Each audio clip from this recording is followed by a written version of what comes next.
Chapter 12. I felt him rip right through me. His body shredded mine and the blood flowed.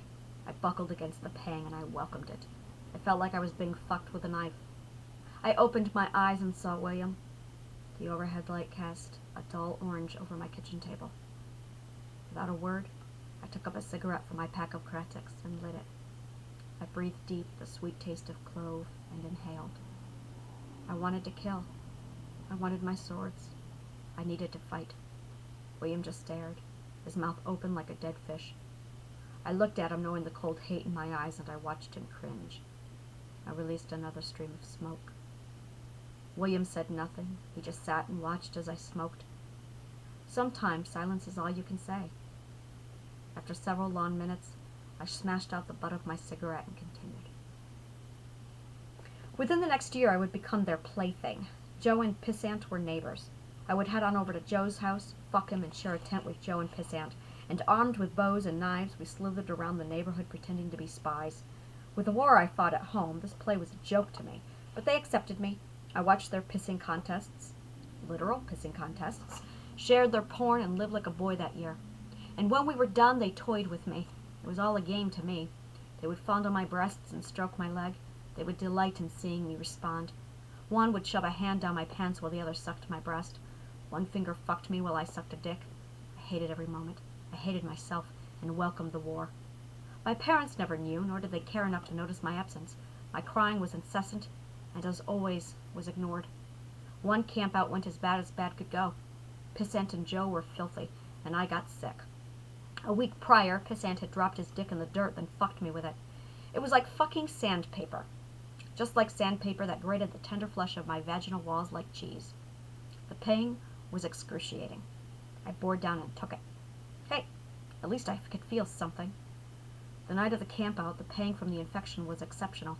I grabbed some pain meds and swallowed without water. The pills stuck and dissolved in my throat. They burned. And for medical reasons I cannot give, I found it difficult to breathe. Very difficult. I had to fight for every breath as if my air passages were shrinking. After an hour, they woke me and found me unable to breathe. I turned blue.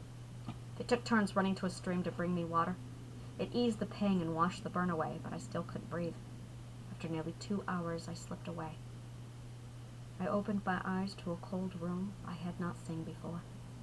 Eric was there, and before us, we looked through the wall like a window. I could see Pissant and Joe, and we watched them nursing me. I saw what I was, what I had become. "What are you doing?" Eric said. I looked at him. Eric never spoke. "You're so much more than this," he said. "So much more than any of this." I watched Pissant feed me stream water. "You would let them consume you? Devour you? Destroy you?" His voice washed over me like music. "What is it you want?" "I want you," I answered. "Just you." "What have you learned?" I watched Joe fuddle with my head, tipping it so that I could drink. Neither had any idea what to do. If I was dying, I would be dead before either bothered to get me help. Would a search party find me days later? Would the boys do their best to hide my body and keep their secret? "To thine own self be true." I whispered the words of Shakespeare aloud. Eric nodded, and then he was gone. I looked at Pissant through the window wall, and in that moment, as quickly as I had wanted him 3 years prior, I stopped. Just like that, all at once, I stopped. When I slipped back into the world, I awoke and was calm. I was resolved, and I decided I was done with Pissant. The next day, we spoke on the phone. He degraded me, offended me, mocked me. He all but opened my mouth and spit down my throat, and then he laughed at my expense. "Why do you think you can treat me like this?" I said. "Because I always have." I could hear his grin on the other end of the phone. He was so proud. "Not anymore," I said, and hung up the receiver. I never spoke to him again. "Look, you've never really given me a fair shot." I listened to Joe whine. "We've always been on again, off again, for no more than 2 weeks at the most." I sighed and rubbed my temples. I didn't care anymore. I didn't want him.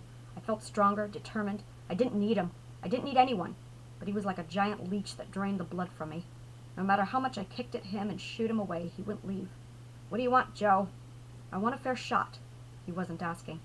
"And how long is it fair to you?" 6 months, he commanded. 6 months, I thought. 6 months, and then he would be over. 6 months, and I'll never bother you again, he promised. 6 more months of this snivelly, whimpering hell? "Fine," I said. "You have your 6 months." That 6 months became a year.